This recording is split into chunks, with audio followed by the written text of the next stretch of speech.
हाय चैम्स, मैं आपका दोस्त ये सुनील आपके सामने आ गया हूं आज के इस नए वीडियो के साथ।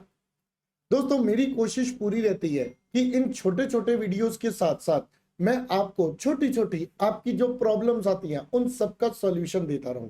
That is what my approach is. तो आज मैं आपके सामने एक और प्रॉब्लम लेकर आया हूं। तो प्रॉब्लम इज, दोस्तों मुझे बताओ, क्या आप भी थियोरी में थोड़ा सा गड़बड़ कर रहे हो? क्या थ्योरी पढ़ते हुए आपको भी नींद आ जाती है? क्या आप पढ़ते पढ़ते डिस्ट्रैक्ट हो जाते हो? पढ़ते पढ़ते ख्यालों ख्वाबों में डूब जाते हो? किसके? सर उनके। अरे उनके मतलब सहेला सहेली? या आपको रील्स देखने का मन करता है, सर थोड़ी देर रील्स देखता हूं फिर पढ़ लूंगा? क्या आपके साथ ये सारी समस्याएं आ रही हैं? स्पेशली मैं बोलूंगा बच्चों को ये वाली प्रॉब्लम्स थ्योरी में ज्यादा आती हैं, सर प्रैक्टिकल में क्यों नहीं आती? आज इसके बारे में डिटेल में बात करेंगे और इन प्रॉब्लम्स को कैसे ओवरकम करना है, इन प्रॉब्लम्स को कैसे ओवरकम करके अपने सब्जेक्ट को और इंटरेस्टिंग बनाना है, कंसंट्रेशन कैसे बढ़ाना है, ये सारी की सारी बातें आज इस वीडियो में आपको आंसर मिलने वाले हैं। तो पूरा देखिएगा, बहुत काम की वीडियो है, वरना माता रानी पाप चढ़ाती है, आपको पता है। हाँ सर, हमें पता है आपकी बातें। चलिए दोस्तों, अब बढ़ते हैं आगे आपके सवालों के जवाब की तरफ। सर रुको रुको रुको, अरे अपडेट तो रह गया। अरे हाँ सुनो, अनअकैडमी पर आप बच्चों के लिए आया है एक्सेलरेट ऑफर। बेटा ये ऑफर वैलिड है टिल 12th ऑफ अगस्त रात को 12 बजे तक, यानी कि 11:59, नॉट 12 सर। मैंने कहा ओके। इस दौरान जो भी आप अपने सीए इंटरमीडिएट के सब्सक्रिप्शन लेंगे तो बेटा उसमें आपको अप टू 49% तक की सेविंग मिल सकती है। आप अगर 12 मंथ्स का सब्सक्रिप्शन लेंगे तो आपको 3 मंथ्स का एक्स्ट्रा बोनस मिलेगा। उसके अलावा 18 मंथ्स पर 4 मंथ्स एक्सटेंशन है एंड बेटा 24 मंथ्स पर इट्स अ 6 मंथ एक्सटेंशन। तो आपके लिए हुआ ना बड़ा जबरदस्त सा ऑप्शन। तो आप बच्चों से मेरी रिक्वेस्ट रहेगी, भाई जल्दी जल्दी से अपने सब्सक्रिप्शन ले लो। कोड आपको आपके दोस्त का पता ही है, सीए सुनील। आपके दोस्त है जो भी फाउंडेशन का रिजल्ट देकर पास होंगे कल, जी हाँ 10th को, तो उन सबको बोल दो भाई सीए सुनील का कोड लगाएं, अनअकैडमी पर सब्सक्रिप्शन ले और कॉस्टिंग एफएम इको के डॉन के साथ क्लास लेना शुरू कर दे। राइट? हाँ सर, बात तो ठीक है सर। आपकी क्लास में गुंडागर्दी तो है आपकी, और आप पढ़ाते हो तो फिर समझ में भी आता है, तो मैंने कहा यस। तो आप अगर प्लस या आइकॉनिक कोई भी बैच लेंगे बेटा, दोनों के लिए ऑफर अवेलेबल है। तो जल्दी जल्दी से आप जल्दी जल्दी से अपने दोस्तों को बता दो। ऑलराइट, चलो सर अब मैं चलता हूँ वापस। हाँ सर, हमारी प्रॉब्लम का सॉल्यूशन तो करो, तभी तो हम आपको रेफर करेंगे। मैंने कहा चलो आओ बच्चों मैं बताता हूँ। बेटा कभी आपने ऑब्जर्व करा प्रैक्टिकल सब्जेक्ट में आपको ये वाली प्रॉब्लम कम आती है, थियरी में ज्यादा आती है? सर बात तो आप ठीक कह रहे हो। तो आइए अब मैं बताता हूं बेटा सबसे पहला पॉइंट। दोस्तों जब भी आप थियरी को पढ़ें तो मेरा सजेशन है अपने हाथ में पेन जरूर पकड़ें। जो भी आप पढ़ रहे हैं उसको साथ साथ उसके ऊपर पेन साथ साथ चलाते रहे। से फॉर एग्जाम्पल मेरे को पढ़ना है, तो मान लीजिए ये मेरी बुक है। मैं इस बुक में अगर पढ़ने की कोशिश कर रहा हूं तो मैं जैसे जैसे पढ़ता जाऊंगा वैसे वैसे मेरा पेन उसके साथ साथ चलना चाहिए। सर इससे क्या होता है? बेटा इससे आपको समझ में आ जाएगा आपके पहले सवाल का जवाब। आपने बोला प्रैक्टिकल में ये दिक्कत नहीं आती, थ्योरी में आती है। क्यों? प्रैक्टिकल में आप अपने हाथ पर आपका जो कंसंट्रेशन होता है वो बेटा पेन के साथ साथ आपकी नोटबुक पर होता है।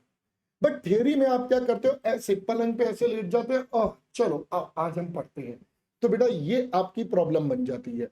वहां पर आपका कंसंट्रेशन क्या होता है, पूरा बुक पर नहीं होता, बिकॉज आपका कहीं कोई आपको कंसंट्रेट नहीं करवा रहा, जिस वजह से प्रॉब्लम आती है।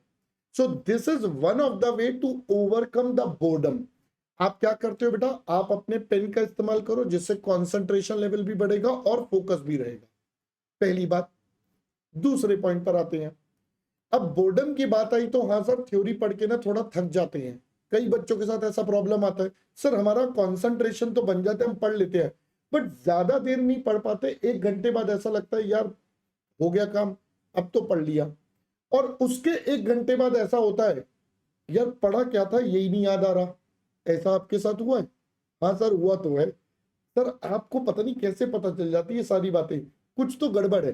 हाँ बेटा कुछ गड़बड़ है, क्योंकि मेरे साथ भी होता था, same situation, same to same, copy paste, अपन दोस्त सेम सेम है। तो दोस्तों मैं क्या करता था, मैं आपको अपना सॉल्यूशन बताता हूँ। What I used to do is, let suppose मैंने 1 घंटा अगर कुछ पढ़ा, जो भी मैंने एक टॉपिक पढ़ा, कुछ भी पढ़ा थियोरिटिकल पेपर का, जैसे audit, law, EISSM, in fact costing की थ्योरी, FME को, या फिर अकाउंट्स में अगर थ्योरी आती है, कुछ भी पढ़ा, व्हाटएवर, किसी भी सब्जेक्ट में, तो मैं क्या करता था, मैंने मान लो एक टॉपिक पढ़ा, एक टॉपिक पढ़ने के बाद मैं उसका अपने दिमाग में माइंड मैप बनाता था। सर माइंड मैप, हाँ माइंड मैप का मतलब, से फॉर एग्जांपल मैंने इकोनॉमिक्स में नेशनल इनकम पढ़ा, मैं क्योंकि मैं इको भी पढ़ा था तो मैं इको की बात करता हूँ आपसे, इंटर में मैंने जब पढ़ा इको में नेशनल इनकम, तो मैं अपने दिमाग में एक पिक्चर बना लेता हूँ। पहले नेशनल इनकम पढ़ा था, फिर उसका मीनिंग पढ़ा था, फिर ये पढ़ा था, ये पढ़ा था, ये पढ़ा था। 1 घंटे बाद मैंने अपने दिमाग में एक माइंड मैप बना लिया कि पिछले घंटे में क्या क्या पॉइंट्स पढ़े। इतना करने के बाद अब ये मैं कॉपी देख कर नहीं, कॉपी बंद करके अपने माइंड में सोच कर बनाता हूँ माइंड मैप, राइट। दूसरा, उसके बाद से फॉर एग्जांपल मैंने पढ़ा नेशनल इनकम का मीनिंग, फिर मैंने पढ़ा उसके क्या क्या डिसएडवांटेजेस है। से फॉर एग्जांपल मैं एक बात कर रहा हूं, तो डिसएडवांटेजेस के जो मेन मेन वर्ड थे, पॉइंटर जो थे, पॉइंट्स की हेडिंग जो थी, एक रफ पेन पेपर लेकर मैं लिखना शुरू कर देता हूं। पहला टॉपिक पहले माइंड मैप बना लिया, अब मैं उसको लिख रहा हूं। अब लिखूंगा तो वो मेरे दिमाग में परमानेंट हो जाएगा। तो मैं क्या करता था, से फॉर एग्जांपल मैंने लिखा पहले फर्स्ट पॉइंट नेशनल इनकम हो गया, चलो डन हो गया। फिर मैं ऐसे लिखता भी जाऊंगा ऑन पेपर, और मैं पेपर पे ऐसे करके, मैं सीरियसली बता रहा हूँ, I used to do this. जैसे मैंने कहा अच्छा मैंने पहले लिखा नेशनल इनकम, मैंने लिख दिया, फिर मैंने दूसरा कहा अच्छा डिसएडवांटेजेस, फिर डिसएडवांटेजेस के आगे डंडी डाल के एरो बनाता हूँ, एरो बना बना के उसके मेन मेन पॉइंट्स, एक्सप्लेनेशन नहीं लिखनी है। अब आप इतने बड़े बच्चे हो, मैं मानता हूँ इंग्लिश आप अपने आप बना सकते हो, तो एक्सप्लेनेशन के मेन मेन पॉइंट्स लिख दिए। इसी प्रकार से मैं पूरे चैप्टर के 1 घंटे में जितना पढ़ा उसका बना लिया। अब इससे 2 फायदे हो गए। पहला, मेरा माइंडली माइंड मैप तैयार हो गया। दूसरा, मैंने लिख कर भी देख लिया 5 मिनट में, तो मेरा वो टॉपिक परमानेंट या लॉन्गर ड्यूरेशन के लिए मेरे दिमाग में रहेगा। तीसरा, जो आपको नहीं पता चला, आपने बेटा समरी नोट्स भी तैयार कर लिए। जी हाँ मेरे दोस्त, आपने उसके समरी नोट्स भी तैयार कर लिए। अब ये आपने अपने हाथ से खुद लिखी हैं, तो आपको इसका कितना बड़ा एडवांटेज मिलेगा सोच के देखो। आप इन्हीं पॉइंट्स को अगर एग्जाम में जाने से पहले कर लिया तो बात बढ़िया। वैसे तो सब टीचर्स जितने भी हैं सब आपको समरी नोट्स या चार्ट्स या डायग्राम्स बनवाते हैं। तो बेटा जब आप रिवाइज करो, जब आपने वो टॉपिक पढ़ लिया, उस चार्ट को अपने आप बना लो। अगर आपके एजुकेटर टीचर जो भी हैं वो आपको ये बना कर दे रहे हैं, तो आप उनको अपने आप बनाओ। अपने आप बनाने से वो लॉन्गर टर्म के लिए मेमोरी में स्टोर हो जाएगा।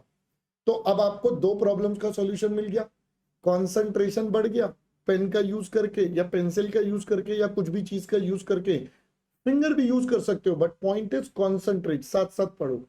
उससे कंसंट्रेशन बढ़ गया, आई का कोऑर्डिनेशन हो रहा है। दूसरा, मेमोराइज हो रहा है, लॉन्गर टर्म के लिए आपको तरीका बता दिया। एक और बात बता देता हूं जाते जाते, bonus point, and that is, कई बार होता है बेटा मेरा मन नहीं कर रहा पढ़ने का, तो भी बुक लेकर बैठो और पहले एक चैप्टर का ओवरव्यू लो। अच्छा इस चैप्टर में ये भी बात है, ये भी बात है, ये भी बात है। ओवरव्यू लोगे तो इंटरेस्ट बन जाएगा। फिर ऐसे सोचो चल यार पढ़ के देखते हैं, शुरू करते हैं, और शुरू करो, और करते करते करते वो आगे होता जाएगा। बस करने की देर है, शुरुआत की देर है। तो make sure you do it. और जैसा कि मैं बोलता हूं, अंत में पढ़ाई काम आऊगी, तो पढ़ाई काम आऊगी तो उसके लिए मेहनत तो करनी पड़ेगी। ऑलराइट, चलो दोस्तों, I hope you would like this video. Do let me know in the comment section, और अपने दोस्तों के साथ जरूर शेयर करना। ये टिप्स बहुत काम की है मेरे दोस्त, इतनी आसानी से नहीं मिलती। चलो जी, that's all from my side for this video. Will see you soon in our another video. Till that time, bye bye.